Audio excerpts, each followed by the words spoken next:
આજે અમે બનાવવા જઈ રહ્યા છે તવા પુલાવ. તો એના માટે એક તપેલામાં પાણી મૂકવું. પાણી ગરમ થાય એટલે એમાં તજપત્તું, તમાલપત્ર, 2-4 લવિંગ અને રાઈસ નાખીને બાફવા મૂકવું. રાઈસ નાખીને હલાવી દેવાનું અને પછી એમાં થોડું સ્વાદ મુજબ મીઠું નાખવાનું. થોડું પાણી નાખો. પછી એના અંદર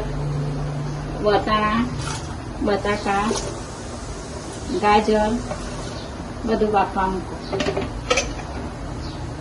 તવો નથી એટલે હું કઢાઈમાં તવા પુલાવ બનાવી રહી છે. કઢાઈમાં 2 પલ્લી તેલ નાખો, થોડું બટર નાખો. બટરથી ટેસ્ટ સારો આવે છે એટલા માટે. જીરું નાખો, તેજપત્તા નાખો, તમાલપત્ર નાખો, લીલા મરચાં નાખો.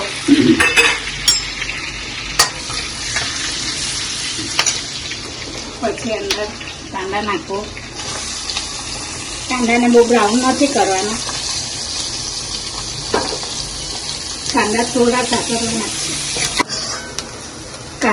સતરાઈ જાય પછી એની અંદર શિમલા મિરચા, 1 નાનું શિમલા મિરચું નાખવાનું. શિમલા મિર્ચ પછી એની અંદર 1 મોટું ટામેટું નાખી દેવું.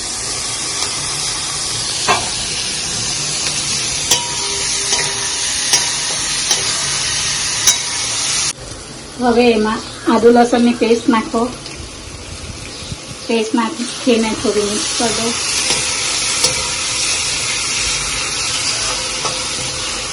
એટલે આદુ લસણમાંથી કાચા પાણી નીકળી જાય. હવે એમાં હળદી પાવડર, લાલ મરચા પાવડર, ગરમ મસાલા પાવડર, ધાણા જીરું પાવડર અને પાવભાજીનો મસાલો નાખો. પાવભાજીનો મસાલો નાખવાથી ટેસ્ટ સારો આવે છે. આ બધું સામગ્રી એટલે એની અંદર બોઇલ કરેલા વેજીટેબલ્સ નાખી દેવાના. પછી એમને મિક્સ કરી દેવાનું. આ રીતે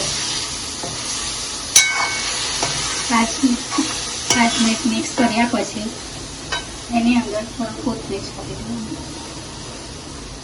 કોથમીર એમાં બોઇલ કરેલું રાઈસ નાખી દેવું. રાઈસ નખાઈ જાય પછી એને મિક્સ કરી દેવું. આ રીતે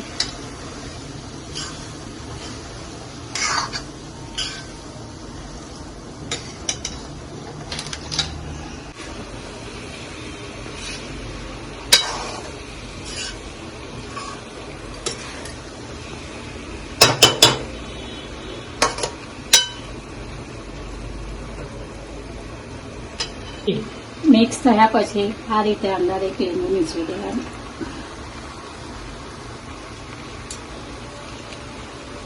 લીંબુ નીચવીને મિક્સ કરી દેવાનું.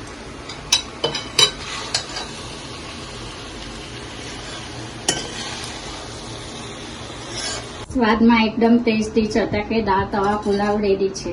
હવે એને કોથમીરથી ગાર્નિશ કરીશું. Thank you.